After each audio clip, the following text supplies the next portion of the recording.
can say with any confidence that this will be the last. This is just a little more than a year into his presidency.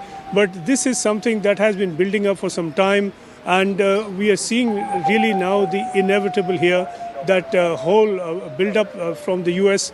The Abraham Lincoln was not sent just to be called back, nor the Gerald Ford now, which is positioned very close to Israel to aid in its defense.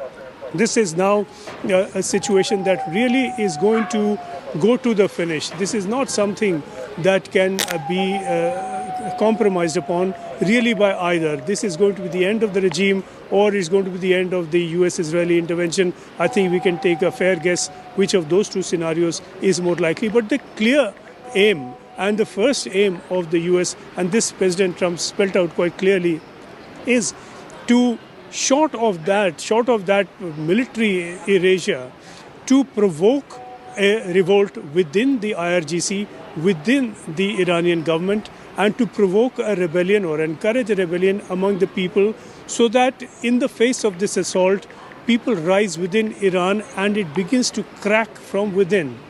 If that can happen by not just the show of force, but by the use of force to some limited extent, and if this were to provoke a rebellion within the government and from outside the government, from the people, then this would be the relative shortcut that the US certainly would look for, that President Trump would look for.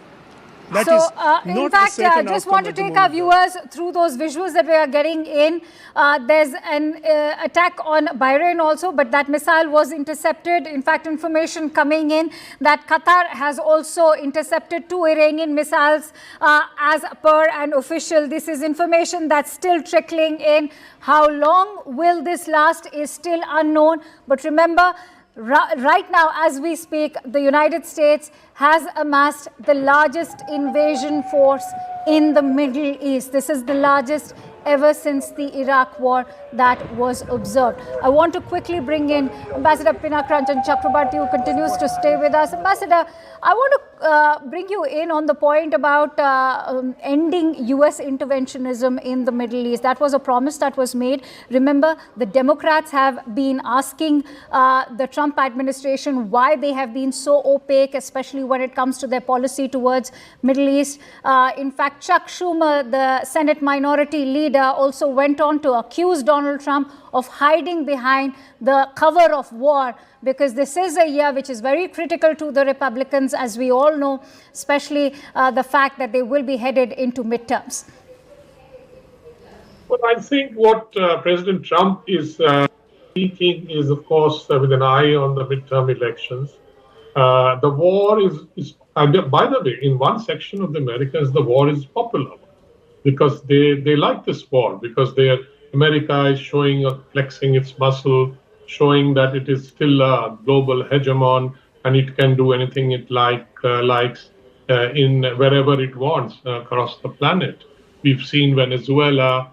We've seen now, in fact, Mr. Trump is saying that the USA might attempt a friendly takeover of Cuba. This is the latest that we have heard. Now, this is the kind of thing, although he talks of stopping wars and his aspiration for a Nobel Prize has not ended. But then, geopolitics is not that simple. Stopping wars is not that simple. Afghanistan and Pakistan are also at each other's throats. So I don't think that is geopolitics will always trump those political rhetoric that we hear from time to time. And Israel is a different kettle of fish. I mean, I think Israel and the US are probably the closest allies in the world. And they have a different equation. They have a different kind of an understanding. So I don't think that, and since both of them want to eliminate Iran's regime and the nuclear facilities and missile facilities, so they have naturally cooperated. And I think, as you can see, the first attacks on Iran were launched from Israel and not from any aircraft carrier. And since you speak of Israel, let me quickly bring in Sanjay, who is very much in Israel. In fact, he's been there ever since Prime Minister paid that visit. And that's why, Sanjay, everybody here on the MEA group is already asking the question, did the Israeli side share any information with the Indian side with regards to the attack being in the final stages of planning? I guess we'll never know. But what was the sense that you were gathering when you arrived in Israel? Well, as you point out, this is not something that's likely to be known whether Netanyahu briefed Prime Minister Modi, unless at some stage either Netanyahu or the Prime Minister or the top ministers from either country comes up with any such information. But clearly it was a visit that came just before this. Netanyahu would certainly have known that this is coming, given the preparations and given the extensive networking with the US allies of Israel, to see that this is in place. So all of this would have been in place when the Indian PM visited. The fact is that we have heard from the MEA officials that Mr. Modi did try to prevail upon Mr. Netanyahu to say that the peaceful solution is always the best one. That would have been polite talk, certainly heard politely, responded to politely, and all the time Netanyahu was preparing for this war. Whether that was also known to Prime Minister Modi is something that's awaited. Certainly that is not something that has been shared publicly or even privately with very many so far. All right, as we speak, in fact, an official statement coming in from the Ministry of Foreign Affairs in Iran. This is what the official statement, in fact, it's a detailed statement that's coming in. But just to give our viewers a quick gist of what it says that the Iranian nation will respond decisively and the aggressors will regret their criminal act. Now, let me quickly go back to Ambassador Pinaki Chakrabarti as well. Ambassador, do you think that this is now an all-out war? And in terms of referring to Prime Minister's recent visit to Israel, for a country which has always prided itself in its strategic autonomy, does it leave India in a very tricky position at the moment? No, I don't think so. I think India-Israel relations have gone over many years. Ever since we opened our mission there, diplomatic mission in 1992, and I was there from 95 to 99, and I have seen what kind of collaborations that started, and it has gone much beyond that now. So I think India-Israel relations are quite solid.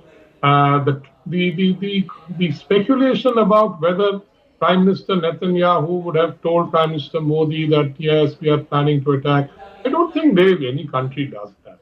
But if they would have discussed the situation, there was no doubt about it, that Iran situation would have been discussed, and Prime Minister Netanyahu would have said very clearly that, this is very difficult for us and we have to deal with Iran, etc. But of course, he wouldn't tell that this is the date and time on which we will launch all the strikes. And India would have maintained its stock position that try and avoid military conflict. You are already talking to the Iranians in Geneva. Sort it out there across the table.